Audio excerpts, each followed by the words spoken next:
জাযাকুমুল্লাহ খাইরান।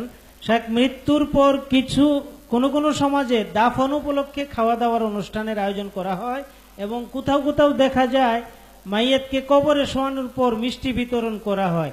ইসলামের দৃষ্টিতে এই বিষয়টি কি? ইসলামের দৃষ্টিতে না, আমার দৃষ্টিতে এটা খুবই ভালো। যারা মরা উপলক্ষে খাওয়াই মিষ্টি দেয়, আমার বলবেন আমি খাস দোয়া করব যেন ওদের বাড়িতে প্রতিদিন একটা করে মরে। আচ্ছা বলেন তো, মিষ্টি কি আনন্দের প্রকাশ না বেদনার প্রকাশ? তাহলে নিশ্চয় তাদের মানুষ মরলে তারা খুব আনন্দিত হয়। তাই কাজেই তাদের জন্য দোয়া করবো, আল্লাহ এত ভালো মানুষ, ওদের বাড়িতে প্রতিদিন একটা মরুক, আল্লাহ আমরা প্রতিদিন মিষ্টি খাবো আর খানা খাবো, ঠিক আছে না? এটা একটা বর্বর প্রথা।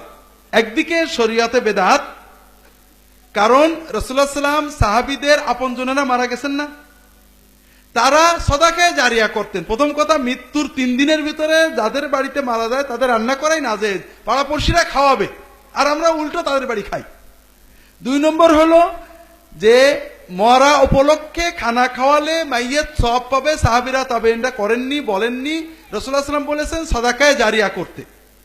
একজন মানুষের, আবারও বলি ভাইরা, এই আমার অভিজ্ঞতা থেকে বলছি, আমার বিশ্ববিদ্যালয়ে একজন অফিসারের মা মারা গেছে, খানা খাওয়াতে হবে। আর খানা খাওয়ার ব্যাপারে সমাজের মানুষের খুবই আগ্রহ।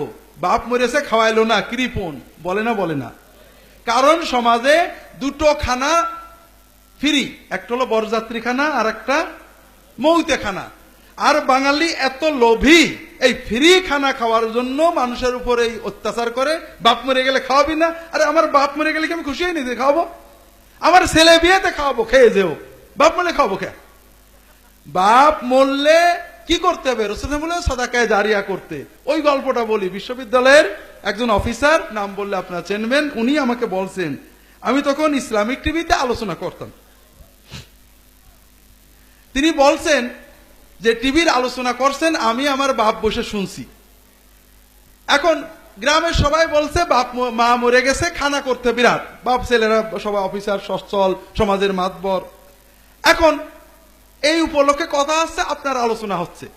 তা আমি ওই আলোচনায় বলছিলাম যে আপনি 2 লক্ষ টাকা 1 লক্ষ টাকা খরচ করে খাওয়ালেন, প্রথমত নবীর তরিকার খেলাফ সওয়াব হবে না। দ্বিতীয়ত আপনি খাওয়ালেন বেঈমান, বেনামাজি, বেরোজাদার, সন্ত্রাসী, এদের খাওয়ালেন যারা দিনের ভিতরে 100 বার ইসলামের নবীর নামে খারাপ কথা বলে, তারাই তো বেশি খায় নাকি? সওয়াব হবে না গুনাহ হবে? গুনাহ হলো। এরপরে কিছু গরিব, মিসকিন, এতিম, দিনদার, আল্লাহওয়ালা, আলেম, তালবেলেম, এতিম খায়, ওদের উপরে জুলুম হয়। বড় বড় গোশতের মালসা, দইয়ের হাড়ি চলে যায় ওইদিকে, ওরা পাশ পেতে বসে থাকে। সওয়াব হলো না গুনাহ হলো? তাহলে 1 লাখ টাকা দিয়ে আপনি 90,000 টাকার গুনাহ করলেন, খুব বেশি হলো 10,000 টাকার সওয়াব হলো। আপনি কি প্রতি বছর 1 লাখ টাকার খানা করতে পারবেন নাকি? পারবেন না? পারবেন না। যদি আপনি ওই 1 লাখ টাকা মসজিদ বানাতেন, মাদ্রাসা বানাতেন, সাদাকায়ে জারিয়া করতেন, তাহলে আপনার বাবা মা কিয়ামত পর্যন্ত প্রতিদিন এই টাকার সওয়াবটা পেতে থাকতো। সুবহানাল্লাহ। আমার ওই ভাই বলছে, স্যার আপনার এই কথা শুনে বাপ উঠলো লাভ দিয়ে, আমি কোনো খানা করব না, জাঙ্গালিয়ার হুজুরের মাদ্রাসায় একটা বড় ঘর করব। কথা বোঝেননি? আসলে ভাইরা আমরা ভুল বুঝি, এই খানা সামাজিকতা, এর ভিতরে সওয়াব তো নেই, গুনাহ হবে। আপনারা সদাকায়ে জারিয়া করবেন, কিছু না পারলে এতিমখানায় গরু দিয়ে দেবেন, ছাগল দিয়ে দেবেন, সদাকার নিয়তে এটার সওয়াব যেন আব্বা আম্মা পায় না।